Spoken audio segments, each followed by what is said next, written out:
Hello, Hello, and this is welcome to the the Ash Ash and Dad Dad Show. Show, My name is Ash, and I'm his dad. and we're here to talk about stuff. Stuff as usual.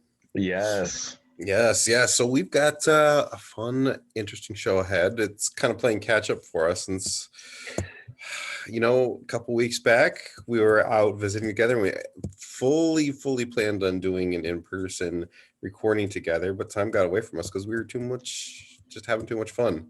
Too many Yeah, other things totally. going on. Building, building. What was that thing? Oh, the Arbor. Yeah, building a giant Yeah. arbor, putting in floors, playing Armada. We had a busy time, so we'll fill We you in on did. that. We did. But first things first, as we always open these shows, the joke of the day. Okay. Why does a nurse need a red pen? Uh, I have no clue. In case she needs to draw blood. All right, I will have to share that one again as usual with others to make them suffer as well. Oh Yes. my gosh. So, what would you like to cover today first? Well, we're big gaming fans here, so E3 recently happened last month. Wow, that felt a really long time ago already. But Yeah, time's flying. yeah, it really is. It was an exciting event. Um, brought on some cool new reveals for all different companies, all interesting stuff, lots of cool games. Yeah. And here's some of our one of my I'm a big Battlefield fan, so I was super excited for all of the Battlefield stuff that was announced. Battlefield 2042. hmm What was one of your top games out of there, Dad? Um, I'm kind of a little sad that it's Xbox and Bethesda, but I'm looking forward to seeing what they do with Starfall. Um, just because is that what it's called? Yeah, the um new game from the Elder Scrolls folks. Uh, you know, they've done a lot of good stuff in the past, so it'd be fun. But probably one of the top ones for me would be Metroid Dread. Um, it's a new Metroid game. I mean, what's not to love about the fact that there's a new 2D Metroid game coming out? Not that Metroid Returns wasn't new, but it was a remake of an old game. This is basically Metroid 5, and I'm excited for it. What there's a lot of stuff that's pushed way far out. I know um other cool things that I'm definitely looking forward to, like Elden Ring from the Yep, makers same of here. from Same here. FromSoft, the Dark Souls people. Yeah, the Um game looks really cool. yeah. Um Legend of Zelda. the new Zelda. Yeah. Yep, super excited for that as well. I don't play Halo, but Halo looks cool. It does look pretty fun actually. Yeah. Yeah. I will admit Microsoft had a really good show. I thought Sony wasn't actually there, but they showed off, a lot of their games. Hmm. At least their publishers did. So, there's some really good stuff on the way. Totally, totally. Do you Yeah, do you think you'd be a day one Battlefield purchaser, or are you going to see how Um, it I am shakes definitely out? going to see and wait how it turns out. I hope there's going to be an open beta at some point so I can at least kind of test out the mechanics. Yeah. I actually enjoyed Battlefield 5 once it was kind of like Battlefront 2 in the sense that it sucked at launch, ended up being an okay game. It was much worse than Battlefront 2 in terms of content and stuff. Yeah.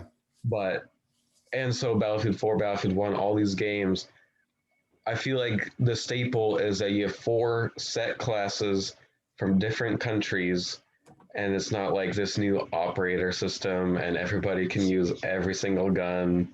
It just kind of feels like I the trailer looked amazing. Yeah. I'm excited to see if they can pull off this new operator system and all these other various pieces. Yeah, I wonder. I can't remember which studio's behind it and if they've got some decent experience kind of pulling off, various classes slash operators and making them fun to play, but still kind of balanced on a whole. It'll be interesting to definitely see from the trailers and stuff. It looked like a lot of fun, a lot of crazy, wacky stuff going on. Um, even putting things like the silly jet stunts that players pull off in the real game and putting that in the trailer for fun. I thought that was pretty great. So we'll see. We'll see. It's an We will exciting. definitely see. It's definitely going to be a fun one to keep an eye out for the Yeah. future here for us, for sure. Oh yeah. Yeah, for sure. Maybe see it on Ash and Dad's stream. Maybe. Hopefully, I'll have a PS5 by Christmas, so we'll be PS5 gaming together, Dad. Yeah, yeah. Ooh, you like the load times, I'll tell you that. Oh yeah. So much faster, so much faster. Well, Yeah. there is one more thing. I do want to mention R6 Rainbow Six Extraction. I'm not excited for that game. I never played the Outbreak mode. Again, I'm more of a tactical, realistic shooter type of guy. But from what I've read throughout the entire Siege community, nobody is excited for this game. Everybody thinks it's basically just like a reskin of Siege, but for $60. Not even like Squadrons was $40, Mm-hmm. and everybody was fine with that because they reduced the price. Everybody knew what they were getting into. They Yeah. made it clear what they were going to do with it. This extraction game doesn't feel that way. It looks like it could be an interesting concept and idea, but I don't know if Ubisoft is going to do it correctly. Yeah. I I think a 4-player, like almost kind of horde mode type of thing is going to be a tough sell today. Either, you usually have to either have it be like 6v6 or do larger battles or have some sort of a thing, but this kind of 4 players versus monsters thing has been done in the past, so it'll be interesting to see what they can bring to it. But yeah, having it be a full priced game may make the barrier to entry difficult to make it hard for them to keep a player base high enough to keep the game going. I Yeah. don't know. I don't know. Speaking of, they also have that weird Tom Clancy's, what's it called? Oh, it's like XD Extreme or something. Um, yeah, Yeah, so this news. announced today, Hmm. and it looks like it could be cool. I'm glad it's free. It's like Um, a Tom Clancy slash Valorant thing going on. well, yeah, and it's supposedly gonna have people from different Tom Clancy games. So you got people from The Division, people from Splinter Cell, people from no, not Watch Dogs. Whatchamacallit? Ghost Recon. Okay, so yeah, Heroes of the So Storm, yeah, Tom Clancy style. you got people. It's like Marvel Infinity War, Yeah, but for Tom Clancy in a arena style shooter that's supposedly going to have realistic gunplay, even though it has like random shields. And so I don't know. We'll find out when it comes out. it'll happen. I will definitely try it out at least. Definitely, definitely. Much gaming to be enjoyed. Sadly and weirdly enough, zero Star Wars games announcements, Yep. zero hints about Star Wars games, zero previews, zero. There's nothing. It was empty. Nothing till Crickets. EA said they wouldn't announce anything till next year. Oh, at least, hey, that hopefully means that we will get finished products when they eventually come out. It means they're working on them, hopefully. Yeah, hopefully. Yeah. Or the silence just doesn't mean, oh yeah, shoot, we should probably put something in the hopper here. Yeah. Yeah. Nice. Well, that's good on the video game inside. Yes. But while I was out there, you introduced me to one of your current Star Wars passions, which is the Star Wars tactical miniatures game, Star Wars Armada, which, for those who do not know, is a capital ship level kind of space combat game in a sense, where you're taking the good old Star Destroyer up against the Rebels or some sort of similar type battle where you're battling on a large ship level. And you and I have talked about this game for months since you first kind of started getting into it. And I've Hmm. been kind of keeping an eye on the various ships and the expansions, but I had never played it. Um, so it was I will say from when you first started getting out the cards and the tokens and all the rest of that, it was a little intimidating at first, for sure. Well, yeah, it's intimidating to set up, especially I'll play games against myself, so I have to set up like 20 defense tokens, get all the dials set up. But it is intimidating at first. I remember my first game. Oh, it was like, oh, that's what that does. I had even watched like six different tutorials on how to play and still ended up missing lots of rules. Yeah, Oh, how was your first game, Dad? How did you enjoy it? I enjoyed it quite a bit. I lost my first game against you. I think I was playing the Imperials with a Victory class Star Destroyer. It's kind of a little bit smaller from the ones you see in the movies against you in the Corellian Corvette and the Nebulon B. Yep. And despite you running one of your ships off the board by accident, your ships managed to do enough damage as I was kind of flailing around the board to blow me out of the sky. But I was figuring it out as I went. Um, yeah, thankfully that was a good smaller scale introduction to the game. I can't imagine playing that second round that we did without kind of having that basics of Oh what's yeah, supposed to totally. happen for sure. Yeah. Speaking of that, so second game we played a larger game. We included a few more ships. We included an Imperial Star Destroyer in there, more X-wings and TIE fighters. How did you like that one, Dad? Bigger scale, more ships, shooting. That was a lot of fun. There was so much more to keep track of in terms of what I had to do. Estimating where ships are going to be moving and trying to get that is still kind of my weakness as to like trying to place things where I have an idea where I want them to go, but getting the maneuvering dials and the speed and everything right to match with what I want to have happen there hasn't happened yet. But yeah, it was fun, getting to roll something like 6 or 7 red dice at a time to try to hit your ships and slowly depleting shields and successfully shooting a ship or two out of the sky and bringing in my bombers and the like. So yeah, it was a lot of fun. It was a lot of fun. This time I got to play as the Rebels Mm-hmm. with Admiral Akbar as my leader, flying around. And I was using Home One, or was I using the new MC-75? MC-75. Yeah, MC-75. Nice. Yeah. So it was a blast. It was a blast. It's one of those games where you kind of get a lot of that.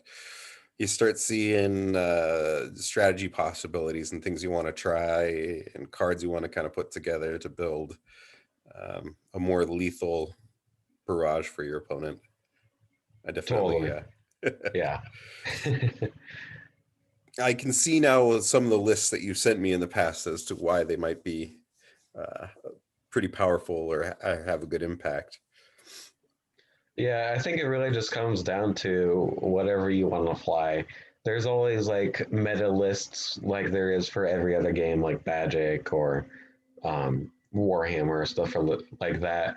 But I feel like that's less with Armada and more you can just run like whatever you want really, as long as you can justify it, and you could probably win against some people. It comes down to how well you can roll your die and what upgrade cards you put on there.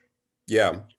If you're putting the right upgrade cards to match your playing style, or what you want your playing style to be for that round, you should be good to go. I think I definitely Yeah, feel that with that game.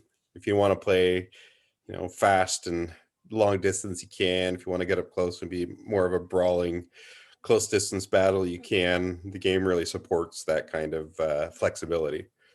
totally. Nice. So what's next steps in that game for you? What new things do you want to see or have, or add to your fleet, or things like that? That is an extremely good question. There was the prequel factions have been released, and the first few waves of that are out. So you Hmm. got like your Venator, Star Destroyer, and stuff that have been recently announced. Um, so I definitely want a Venator, Star Destroyer. There's a squadron pack, so more extra squadrons. I really enjoy squadrons. They can just do a lot of damage if you use them correctly, and they're just good for making sure the enemy focuses on something else other than your capital ship sometimes. Um, but for Empire and Rebels, I definitely like to see. For me, I want to get like a Gladiator Star Destroyer. It's a Mm-hmm. little smaller ship. But for future waves, I can't really think of anything for those two factions other than maybe like a Lancer, which I think is not even canon anymore. Uh, but for Republic, I definitely want to see in our Quentins more squadrons. Like the V19. No, V19 is in the game. Z95 is what I meant. V wings. Yeah, That sort of thing. More squadrons. But definitely yeah, can do that with both the Separatists and the Republic forces. oh yeah, They had a totally. lot of ships that way. Yeah, it's it's a really fun game just to think about. Like, oh, if I bring this ship this time, I probably should use this commander, and it's fun. It's cool, and you got giant starships. So what's not to like about it? Yeah, and I mean, speaking of those things, those models are really fantastic to look at. They really did a nice job on the sculpt of them, and then the paint job that they come with is pretty fantastic. So definitely highly recommended for sure. Hmm. Well, my son, it has been another fantastic day and episode of the Ash and Dad Show. Yes, it has. Any parting words of wisdom for the masses? Hopefully, we will start recording episodes like once a month. We'll Hmm. try our best to actually get a firmer recording session in, not just every few months we'll be like, oh, we actually still have a YouTube channel type of thing here. And So if we're not doing an episode, we'll do a live stream. yeah, We'll stream some of us beating up some poor noobs in Titanfall or something. yep. We can do this. Fantastic. Well, that is it from us. Mhm. Be well, all, and have a good day. Bye bye. Yes. Bye.